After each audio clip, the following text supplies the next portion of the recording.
দেখুন, বিজেপি কি করলো না করলো সেটা তো বিজেপির ব্যাপার, সেটা নিয়ে তো কিছু যায় আসে না। এখন বিষয় হচ্ছে যে প্রার্থী তালিকা আগে বা পরে এই বিষয়টাও ইলেকশনের উপরে কোনো প্রভাব ফেলে না। এটা হয়তো প্রার্থী তালিকা কিছুক্ষণ সময় আগে হলেও আমরা করেছি আপনার যে প্যারামিটার ধরছেন সেটা দিয়ে।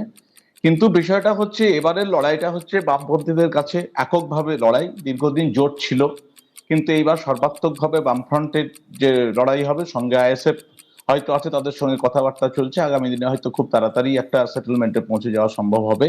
হুম। তো আমাদের প্রত্যেকটা কেন্দ্রেই যে লড়াই, সেই লড়াইটা হচ্ছে তৃণমূল এবং বিজেপি উভয়ের বিরুদ্ধে, এবং বহুদিন পরে পশ্চিমবঙ্গের নির্বাচনে যে চতুর্মুখী লড়াই হতে চলেছে, সেই লড়াইয়ে আমাদের যে একটা আত্মবিশ্বাস আছে, দেখবেন খেলা হলে একটা আন্ডারডগ বলে একটা কথা হয়, হয়তো মিডিয়ার কাছে আপনারা আমাদেরকে আপনারা আন্ডারডগ হিসেবেই দেখছেন। হুম। হ্যাঁ, হয়তো সেইভাবে আপনারা তার জন্য অনেক ক্ষেত্রেই প্রাপ্ত গুরুত্ব দিচ্ছেন না, তাতে কোনো যায় আসে না।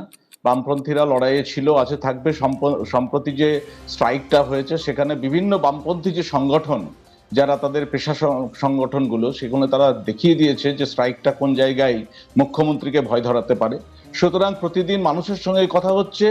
আমরা এইবার যে তীব্র লড়াইটা বিরোধী শিবিরে পৌঁছে দেওয়ার ব্যাপারে আত্মবিশ্বাসী, হুম। এ ব্যাপারে হলপ করেই আপনাকে বলতে পারি।